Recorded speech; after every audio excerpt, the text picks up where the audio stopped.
Hello guys, good morning. সবাই কেমন আছো? আই হোপ সকালে খুব ভালো আছো। আমিও খুব ভালো আছি। নতুন একটা দিনে নতুন একটা সকালে তোমাদের সবাইকে সুপর্ণাস ব্লগে ওয়েলকাম। তো আজকের সকালটা শুরু হয়েছে, এখন হয়েছে প্রায় ওই 8:45 মতো হয়েছে। তো এখন আমি ব্লগটা শুরু করলাম। তো চলো আজকে আমি সারাদিন কী কী করি আর এখন আমি কোথায় আছি তোমরা হয়তো বাড়িতে থেকে বুঝতে পারছো। হ্যাঁ, এখন আমি আছি আমার বাড়িতে, অনেক দিন ধরে এসেছি। তো আজকে আমি আমার ব্লগটা শুরু করছি। চলো আজকের ব্লগটা খুব ইন্টারেস্টিং হতে চলেছে, তো ব্লগটা আমার দেখতে থাকো, খুব ভালো লাগবে। সকাল সকাল বাড়িতে গাছের ফুল তুলেই পুজো শুরু হয়ে গেছে আর খুব সুন্দর লাগছে আমাদের ঠাকুরের ঘরটাকে, ঠাকুরের স্থানটাকেই খুব সুন্দর লাগছে। এত ফুল দিয়ে পুরো ভর্তি করে দিয়েছে আর বিভিন্ন রকম ফুল আছে এখানে। তো তোমরা তো দেখতেই পেলে আমাদের বাড়িতে পুজো শুরু হয়ে গেছে সকাল সকাল। আজকে বাড়িতে অনেক কাজ আছে, অনেক গেস্ট আসার কথা আছে। তো চলো আজকের দিনটা কীরকম কাটে সেটাই তোমরা দেখতে পাবে। আর হ্যাঁ, তোমাদেরকে একটা জিনিস দেখাই যে আমাদের বাড়িতে কি কি কারখানা খোলা হয়েছে। তার আসল কারণ হচ্ছে সেটা আমার মা। তো দেখাই চলো। এই দেখো বাড়িতে কত আচার তৈরি হয়েছে, শুধু আমাদেরই নয়, আমার কাকিমাদের, মাসিদের, সবার বাড়িতে। এটা হচ্ছে তেলের আচার। আচারটা দেখতে যেমন সুন্দর হয়েছে, খেতে তো অসাধারণ হয়েছে। আর এগুলো হচ্ছে মিষ্টি আচার। দেখেছো কত আচার বসে আছে এখানে। এগুলো সব আমার মা বানিয়েছে। প্রচুর আচার তৈরি হয়, শুধু আমাদের নয়, আমাদের বাড়ির পাশের বাড়িতে যেরকম কাকিমাদের, জেঠিমাদের সবাই মিলে আমাদের বাড়িতেই এসে আচার করে। আমার মা খুব সুন্দর আচার করে। আর একটা জিনিস দেখাই তোমাদের, আমার শ্বশুর বাড়ি থেকে এসছে জিনিসটা। কত বড় পেঁপে দেখো, অনেক বড় পেঁপে। ক্যামেরায় তোমরা বুঝতে পারছো কিনা আমি জানি না। তো পেঁপেটা অনেক বড়, প্রায় 5 কিলো মতো হবে। এত বড় পেঁপে আমি কোনোদিন দেখিনি। সকালের জলখাবারটা খেতে বসে পড়েছি। জলখাবার বলতে আমি অনেক সকালেই খেয়ে নিয়েছি, ছোলা, বাদাম আরও সব কিছু ভিজানো ছিল, সেগুলো খেয়ে নিয়েছি। আর এখন আমি আম আর মুড়ি খাচ্ছি। আমটা কিন্তু আমাদের গাছের আমটা। এদিকে রান্নাও হচ্ছে, শাক ভাজারও হচ্ছে, ওটা আমি পরে খেয়ে নিব। তো এখন চলো এটা খেয়ে নিই, তারপর আবার দেখা হচ্ছে।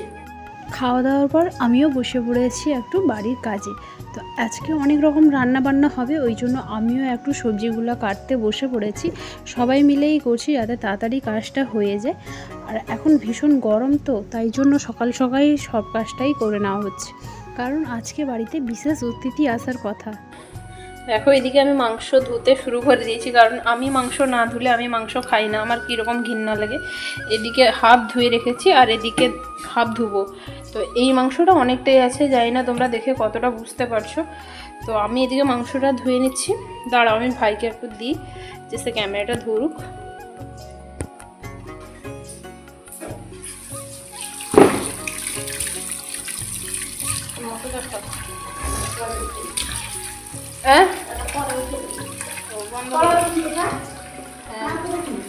রাখো, বন্ধ কর। মাংসটা ধোয়া হয়ে গেছে, এবার নিয়ে যাই মাসির কাছে। মাসি তো রান্না করছে। উফ, চাটনিটার কালারটা দুর্দান্ত হয়েছে। যেরকম দেখতে হয়েছে সেরকম খেতেও দারুণ হয়েছিল। আর আমার তো খুব ভালো লাগে আমের চাটনি, ওই জন্য আজকে আমের চাটনিটাও করা হয়েছে। চলো এদিকে দেখি যে কী কী রান্না হয়ে গেছে। এদিকে রয়েছে বেগুনি আর এদিকে রয়েছে ঢ্যাঁড়স পোস্ত। আমার ঢ্যাঁড়স পোস্তটাও ভালো লাগে খেতে, একটা খাবারের মধ্যে, ভাজাভুজির মধ্যে তো ভালোই লাগে। আর এদিকে আছে চাটনি, আর ওইদিকে কি যেন আছে, আলু ভাজা আর পেঁয়াজের কিছু একটা বড়া টড়া হবে, ওই রকমই কিছু একটা ছিল। তো দেখতেই পেলে রান্নাবান্না হাফ কমপ্লিট হয়ে গেছে, আরও হচ্ছে। তো এখন আমি যাই স্নান করতে। মুখের অবস্থাটা পুরোটাই খারাপ হয়ে গেছে। চলো স্নান করে এসে আবার তোমাদের সঙ্গে কথা হয়। ফাইনালি এখন আমি স্নান টান করে চলে এসেছি। এইমাত্র স্নান করে এলাম, তারপরেও আমি ঘেমেই যাচ্ছি। তবু আমি ফ্যানের তলায় কিন্তু বসে আছি। এসে দেখি যে এখন আমার বোন পড়তে বসছে। ওর হচ্ছে দুপুরবেলা হচ্ছে পড়ার সময়, কারণ ও বিকালবেলা টিউশন যাবে, ওই জন্য এখন পড়তে বসে খাতা পড়া করছে। তো চলো ও কি পড়ছে আগে দেখি। আগে আমি এই ঘুমিয়ে ঘুমিয়ে কেউ পড়ে? ভালো করে পড়। এগুলো কি, কোনটা লিখছিস? এগুলো তো হয়ে গেছে, উড়ে পালিয়ে গেছে। দেখি কি লিখছিস।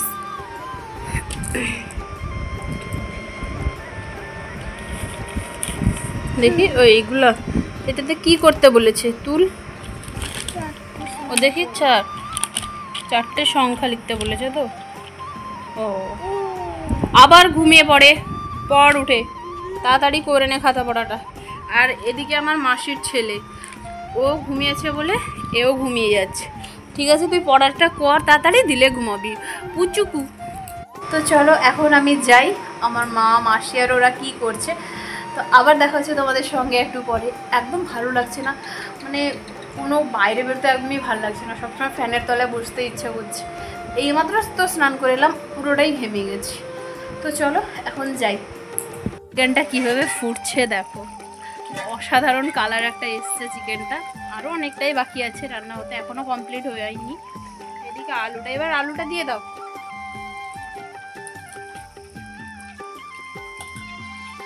আজকে রাঁধুনি হচ্ছে আমার মাসি।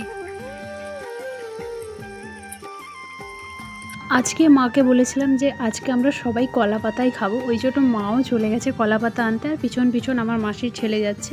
আমি বললাম যাবো বলে মায়ের সঙ্গে, মা বললো না তোকে এদিকে আসতে হবে না, তাই জন্য আমি যাইনি, দূর থেকেই ভিডিও করছি। আর চিকেনের কষা হচ্ছে, আমি খাবো না সেটা হতে পারে না, আমিও নিয়ে বসে পড়েছি, অনেকটাই ছিল। মা কলা পাতা আনতে গেছিলো, এদিকে আমার শ্বশুর শাশুড়ি ওনারা এসে পড়েছেন। শ্বশুরমশাইকে খেতে দিয়ে দেওয়া হয়েছে, কারণ উনি একটা কাজে যাবেন। তো আমরা খাবো একসঙ্গে, মানে শাশুড়ি মা বললেন যে একসঙ্গে খাবেন, তাই জন্য সবাই পাতা পাতিয়ে নিয়েছি। তো একসঙ্গে বসে সবাই একসঙ্গে খাওয়াবে। আর আমার বোনকে উনি শাড়ি পরিয়ে দিয়েছেন, আমার বোন তো ভীষণ শাড়ি পরতে ভালোবাসে। আজকে প্রচুর খাওয়া দাওয়া হয়েছে, খাওয়া দাওয়ার পর আর ঘুমিয়ে গেছি। কখন যে কথা বলতে বলতে ঘুমিয়ে পড়েছি সেটা আমরা কেউই জানি না। উঠে দেখি এখনও কথা চলছে। তো এখন অনেকটাই সন্ধ্যাবেলা হয়ে গেছে, এবার আমার শাশুড়িমা বাড়ি চলে যাবেন। ওনাকে ছাড়তে এতজন লোক এসছে, মানে সবাই কথা বলছে দাঁড়িয়ে। আর মেঘটা দেখেছো কীরকম হয়েছে। তো উনি চলে যাবেন বাড়িতে, ওই জন্য সবাই ওনাকে ছাড়তে যাচ্ছে। আর আমি বা একা থাকবো কেন, আমিও মাসিকে নিয়ে পিছন পিছন চলে এসেছি। সবাই তো আগে চলে গেছে, আমিও যাচ্ছি পিছন পিছন ছাড়তে। এখন সন্ধ্যাবেলায় আমি রেডি হচ্ছি, ডাক্তারের কাছে যাবো মাসিকে নিয়ে। মাসির শরীরটা ভালো নেই, ওই জন্য ডাক্তারের কাছে যাবো। আর এই শাড়িটা কেমন লাগছে কমেন্ট করে জানিও কিন্তু। এই যে চলে এসেছি হোমিওপ্যাথিক ডাক্তারের কাছে, এবার মাসিও ওষুধ নিচ্ছে আর ডাক্তারের সঙ্গে কথাও বলছে। আর এই দিকটা দেখো কত সুন্দর মেলা বসেছিলো, এখন পুরো ফাঁকা। আর ওই যে দূরে আমি দেখাচ্ছি জুম করে, মন্দিরটা দেখা যাচ্ছে, আমাদের গ্রামের শিব মন্দির। সামনে থেকে তো খুব সুন্দর লাগে, আমি পিছন থেকেই দেখাচ্ছি। কালকে বাজার থেকে আসার পর আমি আর কন্টিনিউ ভিডিওটা করতে পারিনি। আর কালকে রাত্রে ও এসেছিলো, আর এখন সকালবেলা ও চলে যাবে, ওই জন্য আমার বোনও তাড়াতাড়ি উঠে পড়েছে, ওর সঙ্গে একটু খেলা করছে। আমার বোন ওকে ভীষণ ভালোবাসে, আর ও এলেই তো আমার বোন এত হ্যাপি হয়ে যায়, মানে বলার মতো না। আর বাইরে ভীষণ রোদ হয়েছে, সেটাই দেখাচ্ছি তোমাদেরকে। আর সকাল সকাল মা করেছে লুচি, আর এদিকে রয়েছে লুচিগুলো কিন্তু খুব ফুলকো ফুলকো, আর এদিকে রয়েছে ঘুগনি। তো ওটাই ওকে টিফিনে দিবে মা আজকে। ও গেলে ডিউটিতে গেলে খেতে পারবে, কারণ বাড়ি থেকে ও গেলে তো গরমে তো লুচিটা খেয়ে যাবে না, ও মুড়ি খেয়েছে। তো এখন ওটাকে প্যাক করে দেবে। তো আজকের মতো ভিডিওটা এই পর্যন্তই, দেখা হচ্ছে পরের ভিডিওতে, বাই।